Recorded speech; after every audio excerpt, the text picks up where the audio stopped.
For months, the narrative seemed solid. Then, someone from inside that locker room finally spoke out. Not a loud commentator or some headline-chasing pundit. This was coming from a real teammate. As Sheryl Swoopes attacked the chemistry around Caitlin Clark, the world assumed one thing. Something was broken in Indiana. But then Aliyah Boston sat down with Sue Bird and calmly flipped the whole script on its head. No drama, no spin, just the truth. She exposed the massive gap between the rumors and reality.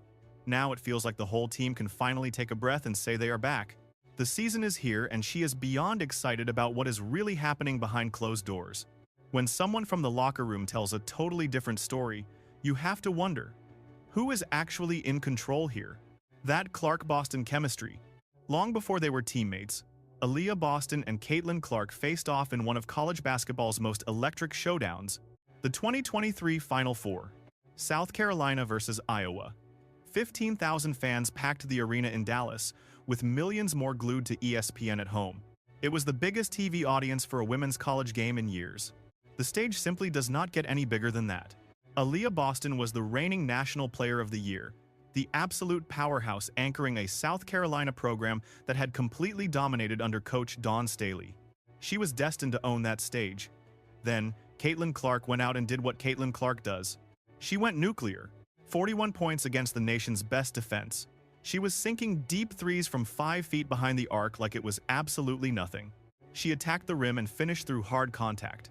Her fearless, almost reckless aggression transformed the whole arena into one massive, unforgettable spectacle. Iowa won that game.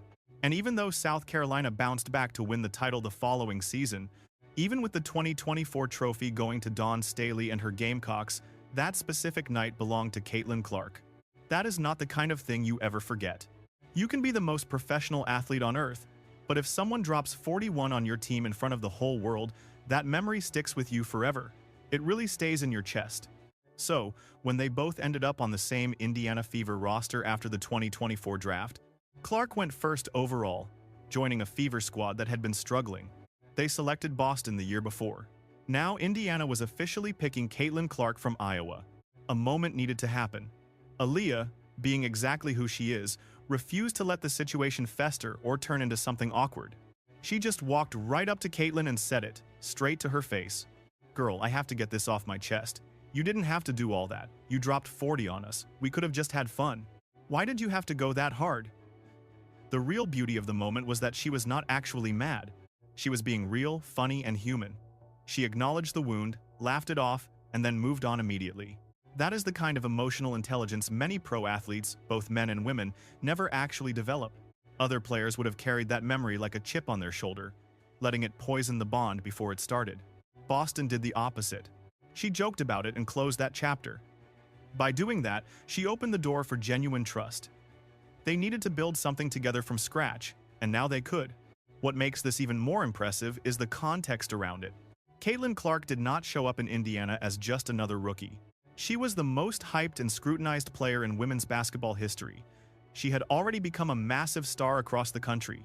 The 2024 draft smashed viewership records. Her jersey became the best seller in league history before she even played a single pro game. Every move she made was filmed, analyzed, and debated by millions. Walking into that heat and trying to build a real partnership was no easy task. Not just a friendship for cameras. This was a real on-court connection built on timing and trust. It required both players to block out an incredible amount of outside noise. And that is exactly what they did. Boston put it perfectly.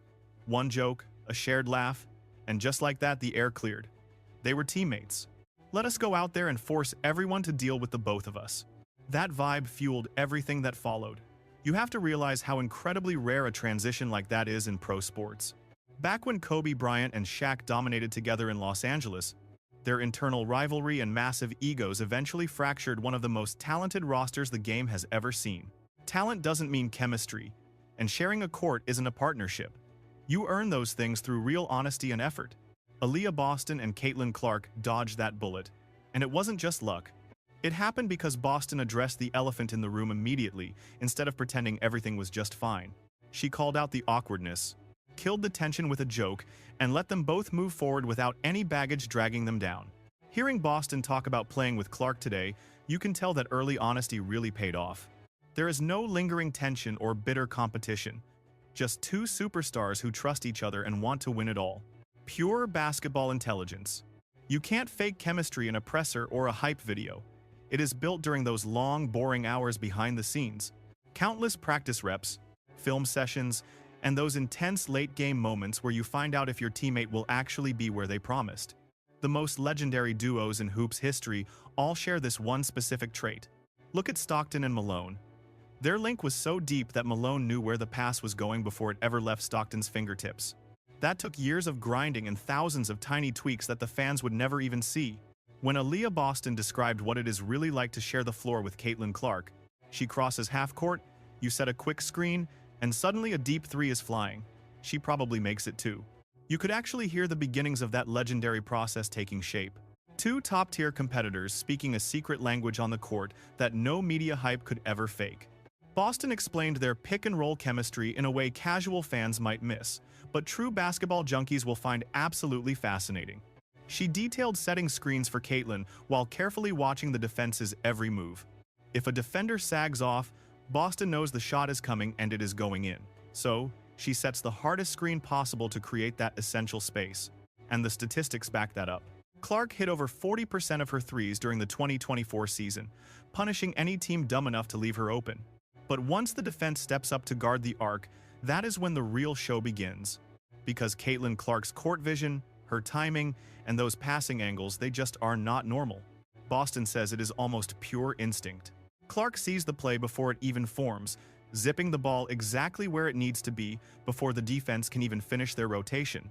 Here is the specific detail that turns a good duo into a dangerous threat. Boston watches Caitlin's eyes, not the ball, not the defenders, just her eyes. She tracks Clark's eyes to decide exactly when to cut, when to roll to the rim, or when to seal her defender deep in the paint. No yelling required, no waving her arms, no begging for a pass. Just two players on the exact same frequency, reading the floor like they are sharing the same brain for a split second out there. If this sounds familiar, it should. Steve Nash used to talk about having that same bond with Amare Stoudemire in Phoenix. Stoudemire didn't even need to hunt for the ball. He just read Nash's eyes and knew exactly where and when the rock was coming. That Suns pick and roll became one of the most unstoppable plays in basketball history. Boston and Clark aren't there yet, but an elite shooter with deep range paired with a high IQ big man, those are the exact same winning ingredients. And those pieces are coming together for two players in their early 20s with years of growth ahead. What Boston was explaining is the beginning of a two-player dynamic that could easily become one of the most effective scoring threats in the whole league. Clark's elite vision and passing, paired with Aliyah Boston's size and finishing ability, creates a massive problem that opposing defenses simply cannot solve. You can't sag off Boston because she will punish you right at the rim. You can't go under screens against Clark because she will bury shots from anywhere.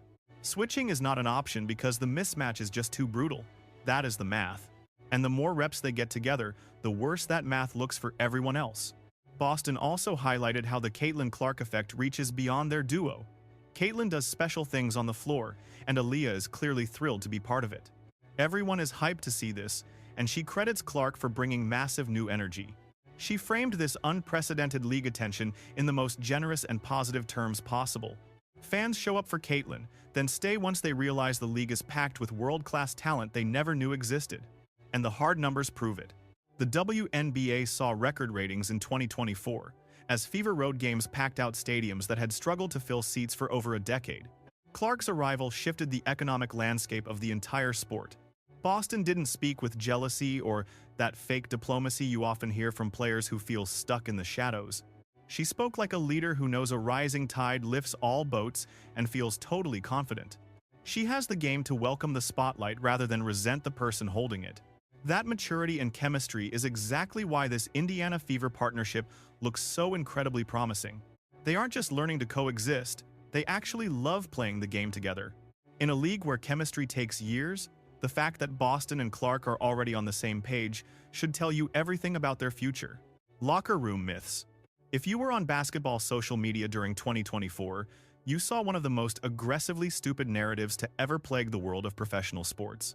The ridiculous idea that the Indiana Fever locker room was a war zone. Tales of Aliyah Boston resenting Caitlin Clark and veterans freezing out the superstar rookie. Rumors that bad body language during timeouts proved a toxic divide was tearing the team apart. Entire threads were written, and commentary careers were built on a foundation of absolutely nothing. Aliyah Boston finally addressed the noise with the perfect mix of total honesty and amusement. She shared a story that should put this manufactured drama to bed forever. There was one day when the locker room tension talk was reaching a fever pitch. People were writing full essays about how the teammates secretly hated each other. Facial expressions were being used as proof. Meanwhile, Aliyah was just taking a pre-game nap. She woke up, checked her phone, and saw the internet had written a whole soap opera about her team while she was sleeping. She walked inside the room, looked at her teammates and asked them, "You all doing good?" Everyone looked back like she was speaking a foreign language because they had absolutely no idea what she was talking about. Three-time All-Star Aliyah Boston knows the work continues, but the team was fine. They were always doing just fine. The crisis only existed in the dark corners of the internet. It was built by people who never set foot in the facility and never spoke to the players. Boston didn't stop there. She made a point that every single fan and analyst needs to hear.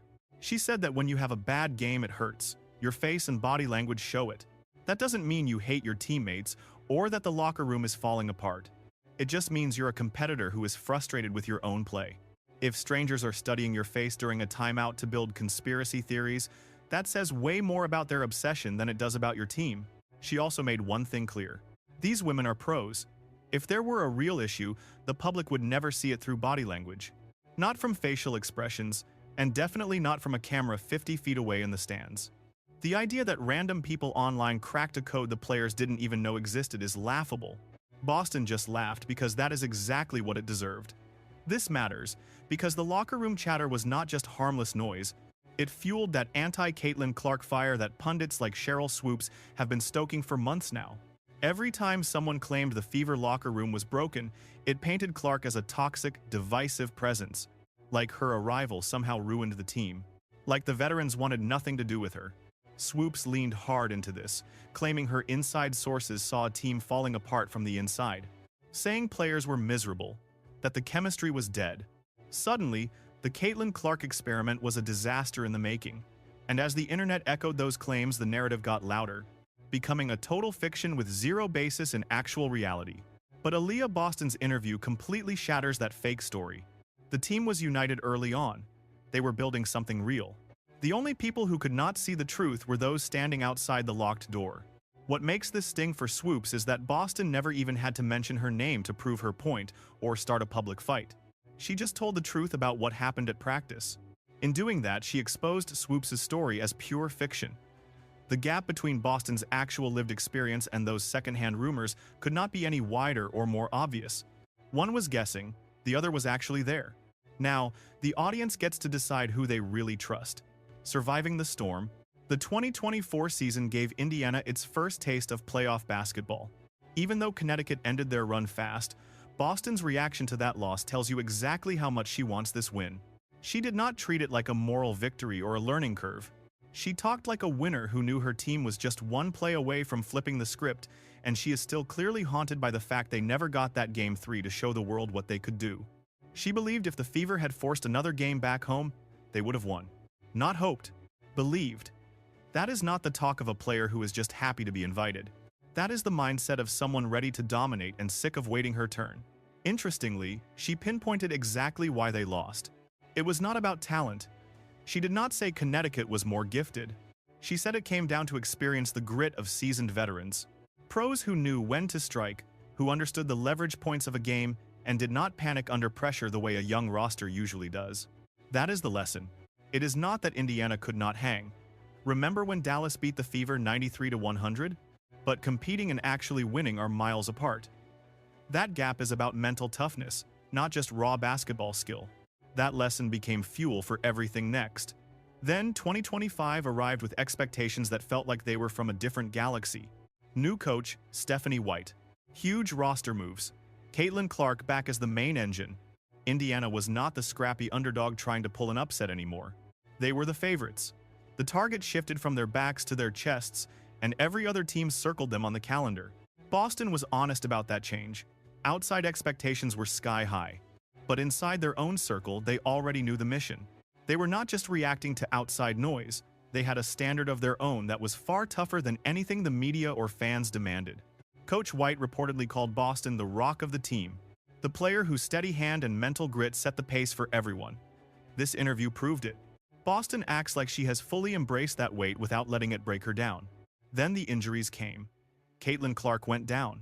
For a young group building around a generational star, that moment could have ended their whole season. But Boston's description of their response was fierce. The message from day one was simple: it is the next woman up. Forget some empty whiteboard slogan. This is their actual code of conduct. If you are healthy and available, you are expected to deliver. No excuses, no time to feel sorry for ourselves. The schedule stays relentless and we just keep on playing. Aliyah Boston got real about how much the team changes when Clark is off the court. Her words prove exactly how Caitlin has transformed Indiana's rhythm. When Clark is out there, the pace just explodes. Everything accelerates. They push the ball in transition before the defense even has a chance to set. Boston admitted her own mindset shifts. When Caitlin is on the floor, you'd better be ready to sprint.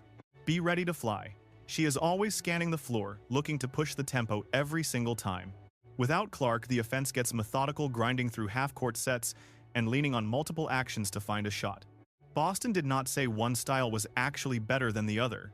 She described them as two distinct systems the Fever have learned to master together. That versatility has forged a tougher squad. They aren't some one-trick pony that collapses the second Plan A fails. Their Plan B actually gets results, and grinding through those tough stretches without their superstar has built the kind of grit championship contenders need. Then there is the emotional side. Boston confessed it's brutal watching a teammate get hurt, especially someone as fierce and vital to the group as Caitlin. But she was adamant the team's belief never once wavered. Clark is coming back, and she's returning to a roster that refused to fall apart while she was gone. A squad that held the line and discovered exactly what they're made of in the middle of the fire. This isn't a group that's going to turn fragile when the postseason intensity starts to really climb. This is a team that's been tested by the flames and knows exactly how to survive them. The noise is finally dying down, not because of some reply, but because it was exposed. For months, the Caitlin Clark narrative was built on outside hype, pure speculation and distance. But inside that locker room with Aliyah Boston, something real was actually taking shape. Something much quieter, more precise, and far more authentic. While critics like Sheryl Swoopes questioned their foundation, it was actually hardening possession by possession, red by red, moment by moment. The script has officially flipped, because this story was never really about the drama. It was about timing. Two players gelling faster than the league can adjust, and a roster building something dangerous that doesn't need anyone's permission to exist. Now, the conversation shifts. No longer if Indiana is a problem, but when the league realizes it is already far too